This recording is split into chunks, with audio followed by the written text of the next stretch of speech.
Luis García Montero, Granada, España. Es director del Instituto Cervantes y catedrático de Literatura Española en la Universidad de Granada. Como poeta, narrador y ensayista, ha recibido, entre otros, el Premio Nacional de Literatura 1994, Premio Nacional de la Crítica 2003, Premio del Gremio de Libreros de Madrid 2009, Premio Poetas del Mundo Latino, México 2010, Premio Ramón López Velarde, México 2017, Premio Paralelo Cero, Ecuador 2018 o Premio Carlo Bentocchi, Italia 2020. Ha estudiado la obra de autores españoles y latinoamericanos como Gustavo Adolfo Bécquer, Rosalía de Castro, Rafael Alberti, Federico García Lorca, Luis Rosales, Rubén Bonifaz Nuño, Francisco Ayala o José Emilio Pacheco. Un saludo desde Madrid, desde la sede del Instituto Cervantes. Es para mí un honor que agradezco poder participar en este encuentro internacional en Tabasco. Agradezco a las autoridades y a los organizadores que me den la oportunidad de participar en las jornadas pellizerianas y de estar con todos ustedes.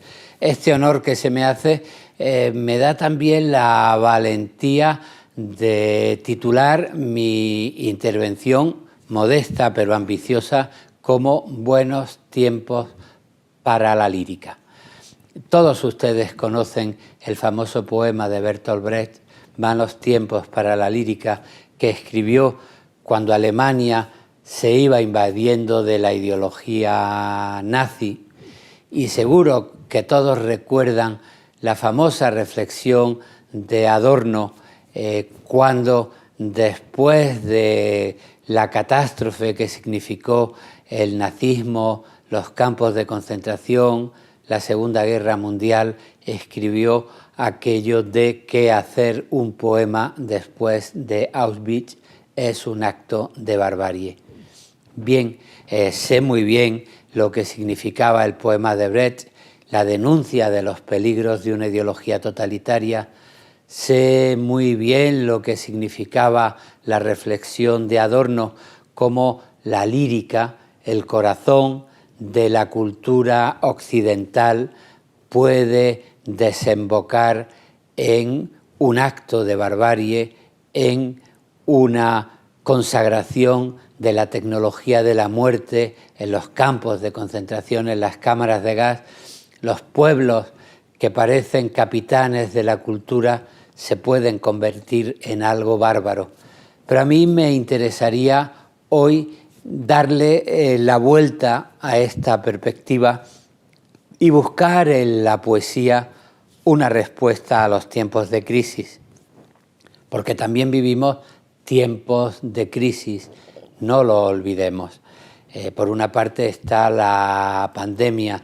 En una sociedad tan narcisista, tan consumista, que nos había hecho todopoderosos, clientes de esto quiero y esto pago y el cliente siempre tiene razón, en una sociedad que nos había hecho olvidar las fragilidades del ser humano, esas fragilidades que invitan a la solidaridad, y en una sociedad donde se está degradando la democracia porque surgen identidades fuertes, porque surgen dogmas y cerrazones de pensamiento, porque estamos viendo lo que parecía imposible, la puesta en duda de la democracia norteamericana, la puesta en duda de las elecciones, la invasión bárbara al Capitolio.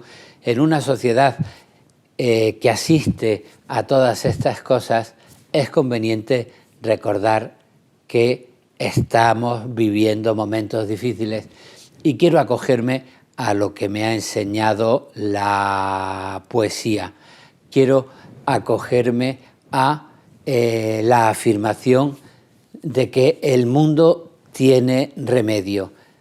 Las distopías se han puesto de moda, pero no me gustaría que esta tendencia cultural significase renuncia, por lo cual, con mucha precaución, quiero volver a las ilusiones de la cultura para afirmar que son buenos tiempos para la lírica. Es decir, que en las lecciones de la lírica podemos encontrar remedios para afrontar esta crisis. Y el primer remedio es pensar en nosotros mismos, en nosotras mismas, tomar en cuenta los significados de la subjetividad. ¿Qué tipo de individuos somos? Porque es evidente que las tendencias dogmáticas que se están imponiendo en el mundo invitan a la polarización. Y la polarización no es simplemente radicalización, sino es identificación grupal en normas que nos enfrentan los unos a los otros. Nos hacemos unidimensionales, yo me identifico con un polo que me convierte en adversario y en enemigo de los que se identifican en otro polo. Y en ese sentido reflexionar sobre la subjetividad, que es la tarea de la poesía. ¿Qué decimos cuando decimos soy yo? ¿Qué decimos cuando decimos soy hombre, soy mujer, soy español, soy mexicano, soy latinoamericano o soy norteamericano? ¿Qué decimos cuando decimos soy yo? Esa es la tarea de la poesía y a mí me parece muy importante partir de una reflexión sobre la subjetividad en estos tiempos. Puede ser un buen aporte de la poesía. De forma inevitable, al pensar en mí, al pensar en mi nombre, pues he pensado también en el gran poeta tabasqueño, en Carlos Pellicer, porque Pellicer, en un momento muy interesante y en un magnífico poema, puso en duda su nombre. Se preguntó el porqué de su nombre, el porqué de su identidad. Buen remedio frente a los dogmas y la polarización. Fue un gran poeta que consagró además la fe en la poesía como manera de ver el mundo y de fundar el mundo, en una antología que nos sirvió a los lectores españoles para conocer íntimamente la poesía mexicana, aquella gran antología Poesía en Movimiento, que publicaron Octavio Paz, Alí Chumacero, José Emilio Pacheco y Homero Arígis, pues recordaba la figura de Pellicer como el primer poeta moderno mexicano. El poeta que supo pasar del modernismo a la vanguardia. Y eso no fue solo una coyuntura, fue también un modo de tomarse en serio la reflexión sobre la propia subjetividad y sobre la capacidad de la poesía para fundar un mundo alternativo. Todo el que conozca la poesía de Pellicer sabe que me estoy refiriendo a un poema suyo que se titula He olvidado mi nombre. Y les voy a leer los primeros versos. He olvidado mi nombre. Todo será posible menos llamarse Carlos. ¿Y dónde habrá quedado? ¿En manos de qué algo habrá quedado? Estoy entre la noche desnudo, como un baño listo y que nadie usa, por no ser el primero en resolver el mármol de un agua tan estricta que fuera uno a parar en estatua de aseo. Al olvidar mi nombre, siento comodidades de lluvia en un paraje donde nunca ha llovido, una presencia, lluvia con paisaje y un profundo entonar el olvido. ¿Qué hará mi nombre? ¿En dónde habrá quedado? Y es toda una reflexión que le lleva a su propia identidad, a pensar en Tabasco, a pensar en su vida, y que acaba con la misma duda. El bien bañado río, todo desnudo y fuerte, sin nombre de colores ni de cantos, defendido del sol con la hoja de todo será posible, menos llamarse Carlos. Está bien dudar del propio nombre y de la propia subjetividad, porque es lo que nos impide caer en el dogmatismo. Y no se trata simplemente de pensar en el mundo inconsciente, en el yo soy otro de Rimbaud. Se trata de cuestionar algunas de las reflexiones más importantes de la poesía contemporánea. A mí el poema de Carlos Pellicer me recordó también una de las canciones más hermosas de Federico García Lorca, el poeta de Granada, la ciudad de España donde yo nací. Hay 4 versos de Federico que van en el mismo rumbo. Llegan mis cosas esenciales, son estribillos de estribillos, entre los juncos y la baja tarde, qué raro que me llame Federico. Son las cosas esenciales, eso que se repite en la vida, estribillos y estribillos.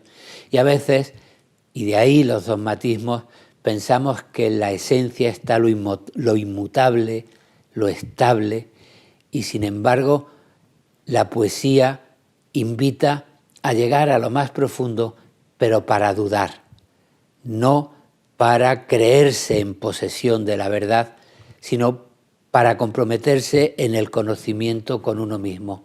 ¿Qué digo cuando digo soy yo? Claro, Federico García Lorca, Carlos Pellicer son herederos de una tradición poética que duda cabe que cuando en Poeta en Nueva York Federico García Lorca dice que no está escribiendo un poema, que es un pulso herido que le sale de lo más profundo, pues está recordando a Walt Whitman, y que ese mismo recuerdo es el que tendrá Jaime Sabines cuando escribe el libro Algo sobre la muerte del mayor Sabines y se atreve a declarar maldito el que crea que esto es un poema. Más allá de la retórica, la poesía se hace verdad no porque esté en posesión de los dogmas, sino porque apuesta por el no mentir, por el conocimiento profundo de uno mismo, por esa honestidad que evita utilizar cualquier palabrería para ocultar lo que somos. Y la mejor manera de no engañar a los demás es comprometerse con no engañarnos a nosotros mismos. Entre mis estribillos de estribillos siempre está el recuerdo del filósofo Albert Camus, el escritor francés, cuando decía: como periodista nunca me creeré en posesión de la verdad, pero sí estoy comprometido en no mentir. Esa es la tarea del poeta, que es capaz de conocerse en su propia profundidad hasta poner en duda aquello que pudiera ser el dogma de sí mismo. Y Pellicer es un ejemplo magnífico, porque su poesía, que nace en la duda de un nombre, nace también en la alegría de creer que se puede fundar un mundo. A mí me gustan mucho las palabras con las que el crítico Gabriel Zaid presentó la poesía de Pellicer. La tituló Casa a la alegría y afirma: Pellicer busca la nueva patria hacia afuera, en la novedad primigenia de la creación que empieza a ser poblada. ¿Cómo podemos repensar, repoblar de otra manera el mundo frente a la polarización, a los dogmatismos, a las seguridades de los que se creen en posesión de la verdad, pues me parece que la poesía es un buen remedio y por eso afirmo que son buenos tiempos para una respuesta lírica. A mí me interesó mucho sumarme a esta tradición, por eso voy a atreverme a leer un poema mío que se titula Tal vez nos vamos de nosotros mismos, pero queda casi siempre una puerta mal cerrada. Fue el modo de poner en duda también mi nombre, mi identidad y de convivir con esa duda. Cuando cierro la puerta de mi casa suelen los escalones llenárseme de dudas. Es posible, tal vez la luz trabajadora del despacho se ha quedado encendida. No sé si corté el agua y además me parece que no le di 2 vueltas a la llave. Es como cuando salgo de alguna discusión y el ascensor se cubre de verdades no dichas. Van conmigo respuestas decisivas. Más tarde siento miedo de aquellos 2 minutos de intemperie. Yo levanté la voz, los demás se callaron y se rompió la copa. Es como cuando salgo de una fiesta y me asalta el temor de que alguien se haya molestado. Me despedí de ella, debería acordarme de él, entendieron la broma y la doble intención de mis palabras, ha llegado a saberse la pequeña mentira del viernes por la tarde. Es como cuando salgo de mí mismo después de haber nadado entre 2 aguas, incluso en la bañera. Dejo la ropa sucia a los pies de la silla, una cama deshecha, los platos sin lavar, toallas en el suelo y en el cuarto de baño un espejo con niebla donde está todavía el desnudo sin piel del impostor que ahora sale a la calle y saluda a los otros y atiende a quien le llama por su nombre. Todo es raro y difícil, como sentirse Luis, como vivir en el segundo izquierda de la noche, ser español o estar enamorado. Tal vez nos vamos de nosotros mismos, pero queda una luz, un grifo abierto, la sombra de una puerta mal cerrada. De lo que me gustaría hablar con ustedes es de ese reto de no creerse en posesión de la verdad, de no mentir, es decir, de dudar de uno mismo sin convertirse en un impostor. Y por eso creo que en estos momentos de dificultad es muy importante que respondamos a las cuestiones de nuestra propia subjetividad. Porque vamos a ver, nunca ha habido en el mundo tantos mecanismos severos de control de la conciencia. Las redes sociales, la tecnología, que nos han abierto mundos, que nos permiten comunicarnos, tienen también su sombra, porque nos fichan, nos convierten en clientes de su dinámica y a la hora de ofrecer libertad tienen mecanismos seguros para convertirnos en súbditos. Controlan nuestra conciencia, entre otras cosas porque es posible ya borrar nuestra identidad histórica, nuestra realidad de carne y hueso, para sustituirla por realidades virtuales. Y muchas veces las redes nos invitan a que seamos donde no estamos. No se trata de que tengamos un inconsciente que lata por debajo nuestro y que de vez en cuando rompa la conciencia. Ahora se trata de sustituir la experiencia real por una virtual y nos inviten a ser, a sentirnos ser allí donde no somos, allí donde no estamos. Si piensan en su vida cotidiana como lectores, verán que entran en las redes y que se enteran del mundo a través de una prensa ya cada vez menos en papel y más virtual. Yo confieso que casi siempre lo que hago es entrar en los periódicos que piensan más o menos como yo para buscar las noticias que me interesan a mí. Y al fin y al cabo lo que hago es, en vez de escuchar al mundo, en vez de compartir la realidad completa, lo que hago es buscar aquello que me va a dar la razón, que me va a reafirmar. Y como tenemos una ficha de consumidores, pues lo que hacemos es al final consumir aquello que refuerza una identidad cada vez más cerrada, cada vez más apropiada. Por eso nos convertimos en seres polarizados y en seres dogmáticos. Pues en este círculo vicioso nos hacemos consumidores de nosotros mismos, estamos fichados. Yo en el buscador, en Google, si pongo Tabasco, pues es fácil que me salga algo de poesía, que me salga Pellicer, pero quien tenga otros intereses de cualquier tipo, más dignos o más innobles, pues le van a salir otras respuestas y acabamos en ese círculo vicioso que potencia nuestra identidad cerrada, nuestra polarización y lo que en principio era una información para la libertad acaba convirtiéndose en una cadena de sumisión y de dominio.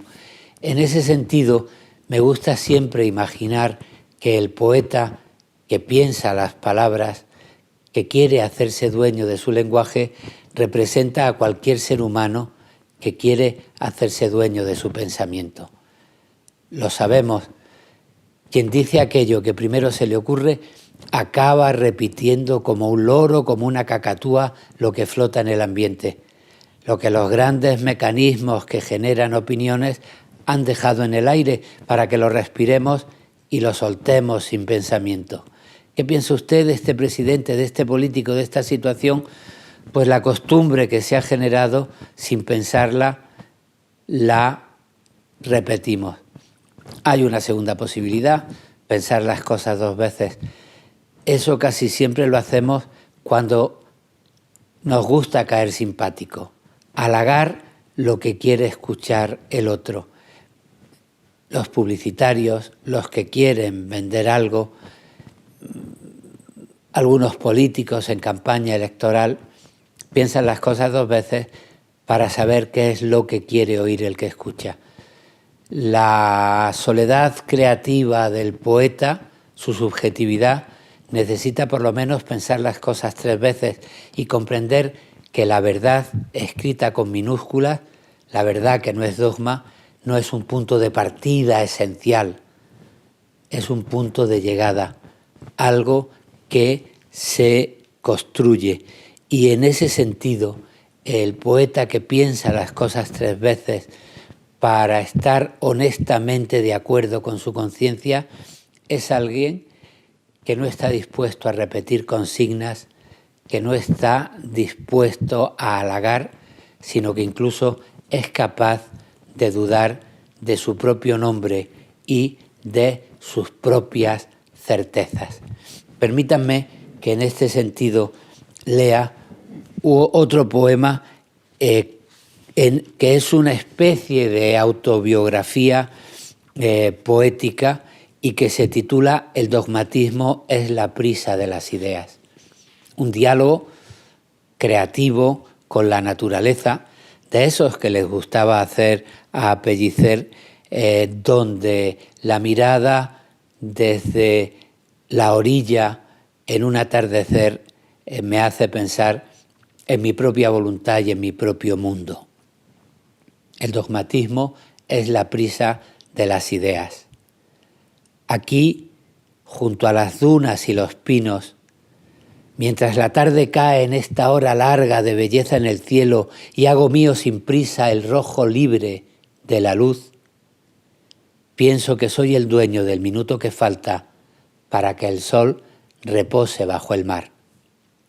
Esa es mi razón, mi patrimonio. Después de tanta orilla y de tanto horizonte, ser el dueño del último minuto, del minuto que falta para decir que sí, para decir que no, para llegar después al otro lado de todo lo que afirmo y lo que niego. Esa es mi razón. Contra las frases hechas y el mañana, mientras la tarde cae por amor a la vida y nada es por supuesto ni absoluto, y el agua que deshace los periódicos arrastra las palabras como peces de plata, como espuma de ola que sube y se matiza dentro del corazón. Aquí, junto a las dunas y los pinos, capitán de los barcos que cruzan mi mirada, prometo no olvidar las cosas que me importan. Tiempo para ser dueño del minuto que falta. Pido el tiempo que roban las consignas, porque la prisa va con pies de plomo y no deja pensar, oír el canto de los mirlos, sentir la piel, ese único dogma del abrazo, mi única razón, mi patrimonio. Creo que la poesía enseña un tipo de verdad que no tiene que ver con las consignas. Pensar las cosas 3 veces significa no someter la propia conciencia a ningún tipo de consigna. Y hay consignas raciales, consignas religiosas, consignas patrióticas, consignas de muchos tipos. Ninguna consigna puede obligarnos a hacer aquello que esté en contra de nuestra verdad más profunda. Conviene dudar de nuestro nombre cuando nuestro nombre, a través de los mecanismos de control de las conciencias, se llena de consignas. Y de lo que estoy hablando, claro, es de la libertad en tiempos de radicalización y de polarización de la identidad. ¿De qué manera podemos ser dueños de nuestras propias consignas? De las consignas que podemos poner en duda, porque no se trata de renunciar a las ilusiones colectivas. Se trata de no renunciar a nosotros mismos, de no diluir nuestra propia conciencia a la hora de participar en ilusiones colectivas. Y en ese sentido, la primera lección que enseña la poesía para todos los que queremos politizarnos, para todos los que queremos participar en ilusiones colectivas, es, en primer lugar, aprender a quedarnos solos cuando nos negamos a obedecer algo en lo que no creemos. La reflexión poética es una reflexión sobre la palabra, una reflexión sobre ese lugar donde también nacemos. No solo nacemos en un territorio, nacemos en un lenguaje, nacemos en un idioma, es decir, en un ámbito de interculturalidad, en un ámbito de mestizaje, porque nos formamos en diálogo con los otros, y ese diálogo es la mejor vacuna contra la identidad cerrada y contra la polarización. Yo, claro, me deslumbré en la poesía con Federico García Lorca, el poeta de mi tierra, que además tardé poco en enterarme de que había sido asesinado unos años antes de que yo naciera en una guerra civil en España. Mi ciudad estaba llena de sombras y para mí la poesía fue buscar todo lo que estaba bajo el manto del silencio. Pero después de Federico García Lorca me deslumbró Rosalía de Castro, que aparte de ser una gran poeta, escribía en otra lengua de mi patria, escribía en gallego, pero es que después descubrí la poesía de César Vallejo, me impresionó la poesía de Rubén Bonifaz Nuño, de José Emilio Pacheco, de Pellicer, de tantos poetas, de tantos países que me han impresionado y me han hecho, porque pertenezco y he nacido a una lengua que se habla de forma nativa en muchos países. Nadie es dueño de un idioma que hablan más de 20 países y que se ha enriquecido a costa de la interculturalidad y a costa del mestizaje. Somos casi 500 millones de hablantes nativos. Y eso es nacer en un idioma, porque es nacer en el territorio, lo repito siempre, es otro de mis estribillos, donde aprendemos a decir madre, donde aprendemos a decir tengo frío, donde aprendemos a decir cuídame. Pero al mismo tiempo, esa unidad materna que nos define nos sirve para comunicarnos a través de millones de kilómetros y de millones de personas. Lo más íntimo se puede convertir en un diálogo extremo, siempre que exista el respeto, siempre que nadie se crea dueño de la realidad, siempre que aprendamos a compartir la diversidad. Y a mí me gusta decir que la poesía es la capital de un idioma sin centros, un idioma que nos pertenece a todos, a todas por igual, porque respetamos nuestros matices. Pero ese diálogo amplio se hace íntimo cuando se hace materno. Déjenme que recuerde unos versos de César Vallejo de un poema titulado La rueda del hambriento, que a mí me emocionan especialmente. Un pedazo de pan tampoco habrá para mí. Ya no más he de ser lo que siempre he de ser, pero dadme una piedra en que sentarme, pero dadme por favor un pedazo de pan en que sentarme, pero dadme en español algo, en fin, de beber, de comer, de vivir, de reposar, y después me iré. Hallo una extraña forma. Está mi camisa rota y sucia, y ya no tengo nada. Esto es horrendo.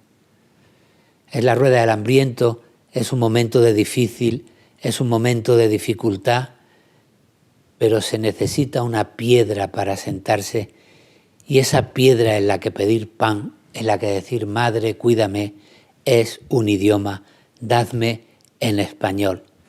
Un idioma de casi 500 millones de hablantes nativos que pueden compartir una riqueza común porque nadie se cree con derecho a hacer el centro y porque se puede unir lo más íntimo a lo más colectivo.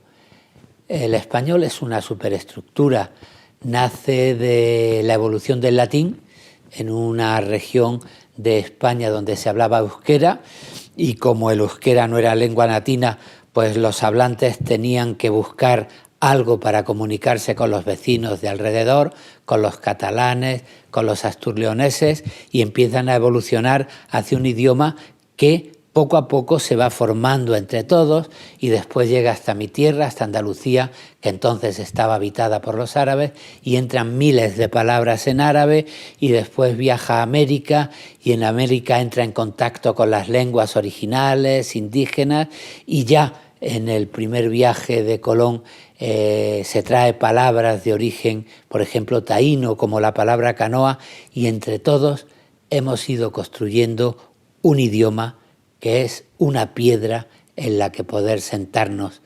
Y la capital para mí de este mundo sin centros es la poesía. Reivindico, claro, la literatura en general. La lectura es para mí la mejor metáfora del contrato social democrático.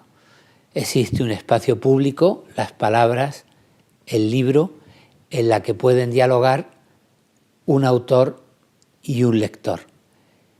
Por muchos inventos que se hagan, ninguna metáfora de la sociedad democrática moderna será mejor que la del libro, desde el momento en que el libro rompió con los ministros, con los dominadores, con los que se creían dueños de la verdad absoluta, y se consiguió la libertad para leer, para traducir, para escribir, que fue una gran conquista del humanismo. Pero dentro del mundo de la lectura, la poesía es un paso más, porque es la unión de lo más íntimo de nuestra honestidad con un diálogo con los demás. El poder hablar de conciencia a conciencia más allá de cualquier tipo de consignas. Y fijémonos si eso es importante en el mundo en el que vivimos, en el mundo de los grandes medios de control de las conciencias, en el mundo donde la mayoría de la información está en manos interesadas, que son manos económicamente poderosas, y en el mundo, por ejemplo, de la pandemia, donde yo necesito seguridad del Estado, necesito al Estado más que nunca, que cumpla normas, que establezca marcos para luchar contra los contagios. Pero al mismo tiempo necesito que esa autoridad del Estado no acabe con la libertad. No me gustan las seguridades que tienen que ver con las dictaduras. Si no me gustan las consignas que nos filtran en la cabeza creyendo que son nuestras ideas ajenas, mucho menos me pueden gustar los estados que confunden la seguridad con la renuncia a los derechos civiles y a la libertad.